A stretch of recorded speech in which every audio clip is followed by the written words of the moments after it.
It was in the spring of the year 1874 that all London was interested, and the fashionable world dismayed, by the murder of the Honourable Ronald Adair under most unusual and inexplicable circumstances. The public has already learned those particulars of the crime which came out in the police investigation, but a good deal was suppressed upon that occasion, since the case for the prosecution was so overwhelmingly strong that it was not necessary to bring forward all the facts. Only now, at the end of nearly 10 years, am I allowed to supply those missing links which make up the whole of that remarkable chain. The crime was of interest in itself, but that interest was as nothing to me compared to the inconceivable sequel which afforded me the greatest shock and surprise of any event in my adventurous life. Even now, after this long interval, I find myself thrilling as I think of it, and feeling once more that sudden flood of joy, amazement, and incredulity which utterly submerged my mind.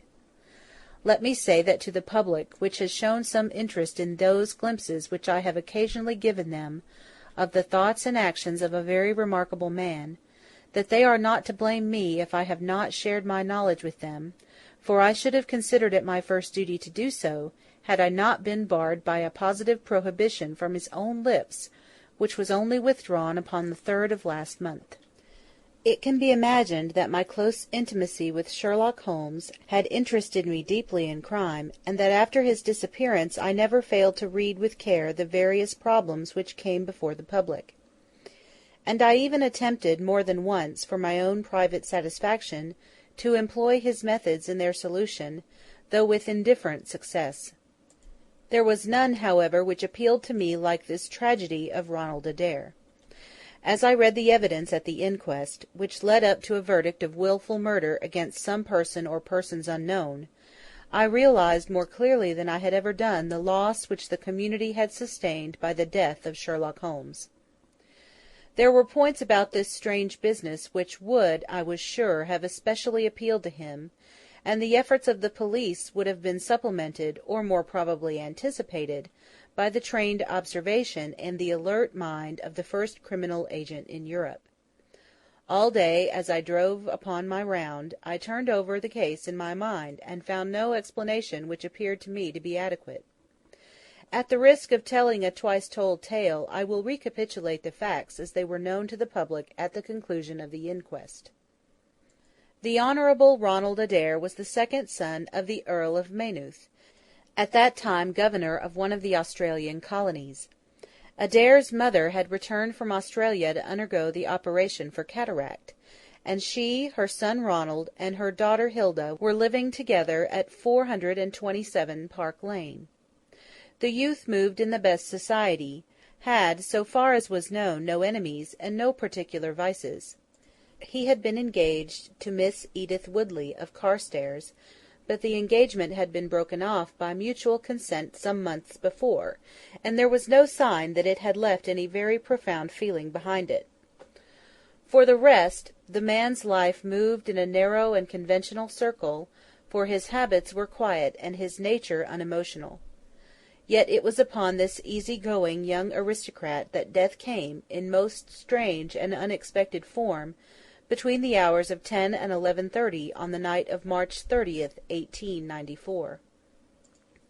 Ronald Adair was fond of cards, playing continually, but never for such stakes as would hurt him. He was a member of the Baldwin, the Cavendish, and the Bagatelle card clubs. It was shown that, after dinner on the day of his death, he had played a rubber of whist at the latter club. He had also played there in the afternoon. The evidence of those who had played with him, Mr. Murray, Sir John Hardy, and Colonel Moran, showed that the game was whist, and that there was a fairly equal fall of the cards.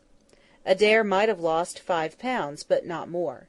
His fortune was a considerable one, and such a loss could not in any way affect him.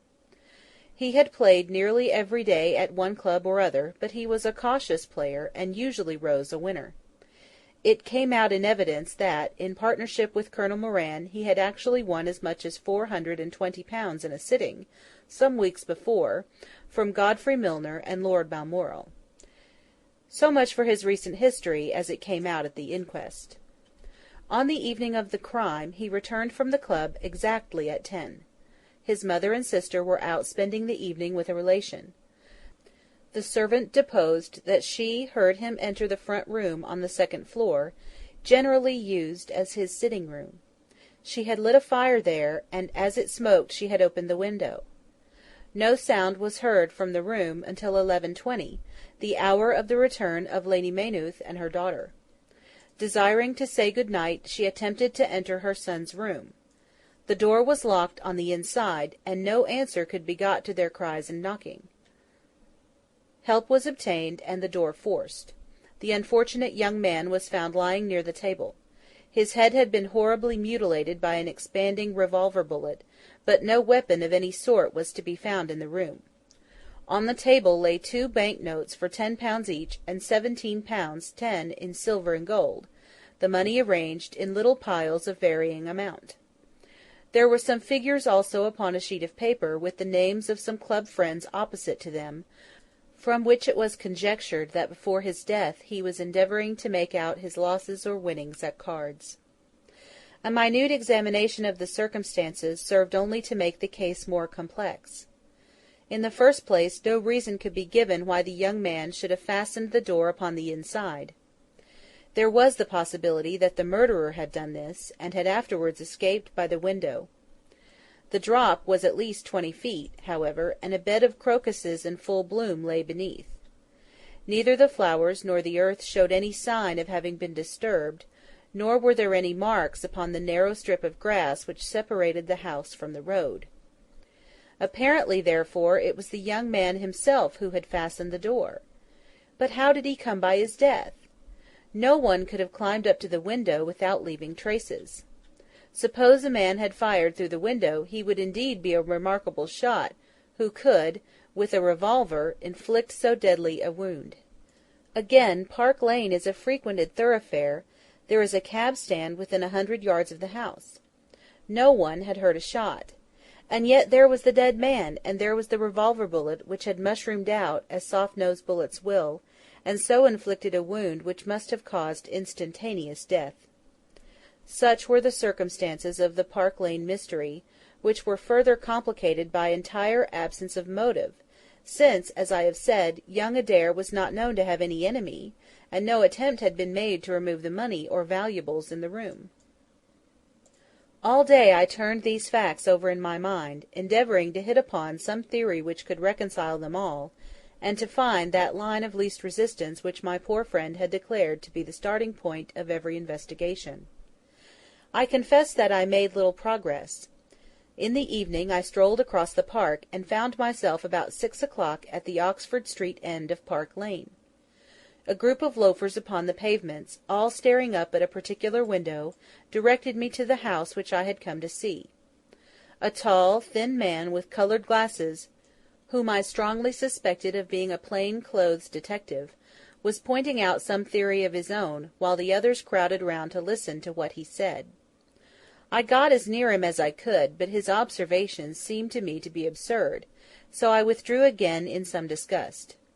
As I did so, I struck against an elderly deformed man, who had been behind me, and I knocked down several books which he was carrying. I remember that as I picked them up, I observed the title of one of them, The Origin of Tree Worship, and it struck me that the fellow must be some poor bibliophile, who, either as a trade or as a hobby, was a collector of obscure volumes. I endeavoured to apologize for the accident, but it was evident that these books which I had so unfortunately maltreated were very precious objects in the eyes of their owner. With a snarl of contempt he turned upon his heel, and I saw his curved back and white side-whiskers disappear among the throng. My observations of No. 427 Park Lane did little to clear up the problem in which I was interested. The house was separated from the street by a low wall and railing, the whole not more than 5 feet high. It was perfectly easy, therefore, for anyone to get into the garden, but the window was entirely inaccessible, since there was no water-pipe or anything which could help the most active man to climb it. More puzzled than ever, I retraced my steps to Kensington. I had not been in my study 5 minutes when the maid entered to say that a person desired to see me. To my astonishment it was none other than my strange old book collector, his sharp, wizened face peering out from a frame of white hair, and his precious volumes, a dozen of them at least, wedged under his right arm. "You're surprised to see me, sir," said he, in a strange, croaking voice. I acknowledged that I was. "Well, I've a conscience, sir, and when I chanced to see you go into this house, as I came hobbling after you, I thought to myself, I'll just step in and see that kind gentleman, and tell him that if I was a bit gruff in my manner there was not any harm meant, and that I am much obliged to him for picking up my books." "You make too much of a trifle," said I. "May I ask how you knew who I was?" "Well, sir, if it isn't too great a liberty, I am a neighbour of yours, for you'll find my little bookshop at the corner of Church Street, and very happy to see you, I'm sure. Maybe you collect yourself, sir. Here's British Birds, and Catullus, and the Holy War, a bargain every one of them. With 5 volumes you could just fill that gap on that second shelf. It looks untidy, does it not, sir?" I moved my head to look at the cabinet behind me. When I turned again, Sherlock Holmes was standing smiling at me across my study table. I rose to my feet, stared at him for some seconds in utter amazement, and then it appears that I must have fainted for the first and the last time in my life. Certainly a grey mist swirled before my eyes, and when it cleared I found my collar ends undone and the tingling aftertaste of brandy upon my lips. Holmes was bending over my chair, his flask in his hand. "My dear Watson," said the well-remembered voice, "I owe you 1,000 apologies. I had no idea that you would be so affected." I gripped him by the arms. "Holmes!" I cried. "Is it really you? Can it indeed be that you are alive? Is it possible that you succeeded in climbing out of that awful abyss?" "Wait a moment," said he. "Are you sure that you are really fit to discuss things? I have given you a serious shock by my unnecessarily dramatic reappearance." "I am all right, but indeed, Holmes, I can hardly believe my eyes. Good heavens! To think that you of all men, should be standing in my study!" Again I gripped him by the sleeve, and felt the thin, sinewy arm beneath it. "Well, you're not a spirit, anyhow," I said. "My dear chap, I'm overjoyed to see you. Sit down, and tell me how you came alive out of that dreadful chasm." He sat opposite to me, and lit a cigarette in his old, nonchalant manner. He was dressed in the seedy frock-coat of the book merchant, but the rest of that individual lay in a pile of white hair and old books upon the table. Holmes looked even thinner and keener than of old, but there was a dead-white tinge in his aquiline face which told me that his life recently had not been a healthy one. "I am glad to stretch myself, Watson," said he. "It is no joke when a tall man has to take a foot off his stature for several hours on end. Now, my dear fellow, in the matter of these explanations, we have, if I may ask for your cooperation, a hard and dangerous night's work in front of us. Perhaps it would be better if I gave you an account of the whole situation when that work is finished." "I am full of curiosity. I should much prefer to hear now." "You'll come with me tonight?" "When you like, and where you like." "This is indeed like the old days. We shall have a time for a mouthful of dinner before we need go. Well then, about that chasm. I had no serious difficulty in getting out of it, for the very simple reason that I was never in it." "You never were in it?" "No, Watson, I never was in it. My note to you was absolutely genuine. I had little doubt that I had come to the end of my career, when I perceived the somewhat sinister figure of the late Professor Moriarty standing upon the narrow pathway which led to safety. I read an inexorable purpose in his grey eyes. I exchanged some remarks with him, therefore, and obtained his courteous permission to write the short note which you afterwards received. I left it, with my cigarette-box and my stick, and I walked along the pathway, Moriarty still at my heels. When I reached the end I stood at bay. He drew no weapon, but he rushed at me and threw his long arms around me. He knew that his own game was up, and was only anxious to revenge himself upon me. We tottered together upon the brink of the fall. I have some knowledge, however, of Baritsu, or the Japanese system of wrestling, which has more than once been very useful to me. I slipped through his grip, and he, with a horrible scream, kicked madly for a few seconds, and clawed the air with both his hands. But for all his efforts he could not get his balance, and over he went. With my face over the brink I saw him fall for a long way. Then he struck a rock, bounded off, and splashed into the water. I listened with amazement to this explanation, which Holmes delivered between puffs of his cigarette. "But the tracks!" I cried. "I saw with my own eyes that 2 went down the path, and none returned." "It came about this way. The instant that the Professor had disappeared, it struck me what a really extraordinarily lucky chance fate had placed in my way. I knew that Moriarty was not the only man who had sworn my death. There were at least 3 others whose desire for vengeance upon me would only be increased by the death of their leader. They were all most dangerous men. One or other would certainly get me. On the other hand, if all the world was convinced that I was dead, they would take liberties, these men. They would soon lay themselves open, and sooner or later I could destroy them. Then it would be time for me to announce that I was still in the land of the living. So rapidly does the brain act that I believe I had thought this all out before Professor Moriarty had reached the bottom of the Reichenbach fall. I stood up and examined the rocky wall behind me. In your picturesque account of the matter, which I read with great interest some months later, you assert that the wall was sheer. That was not literally true. A few small footholds presented themselves, and there was some indication of a ledge. The cliff is so high that to climb it all was an obvious impossibility, and it was equally impossible to make my way along the wet path without leaving some tracks. I might, it is true, have reversed my boots, as I have done on similar occasions, but the sight of 3 sets of tracks in one direction would certainly have suggested a deception. On the whole, then, it was best that I should risk the climb. It was not a pleasant business, Watson. The fall roared beneath me. I am not a fanciful person, but I give you my word that I seemed to hear Moriarty's voice screaming at me out of the abyss. A mistake would have been fatal. More than once, as tufts of grass came out in my hand, or my foot slipped in the wet notches of the rock, I thought that I was gone. But I struggled upwards, and at last I reached a ledge several feet deep and covered with soft green moss, where I could lie unseen in the most perfect comfort.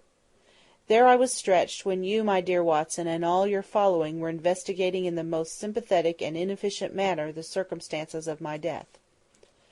At last, when you had all formed your inevitable and totally erroneous conclusions, you departed for the hotel, and I was left alone. I had imagined that I had reached the end of my adventures, but a very unexpected occurrence showed me that there were surprises still in store for me. A huge rock, falling from above, boomed past me, struck the path, and bounded over into the chasm.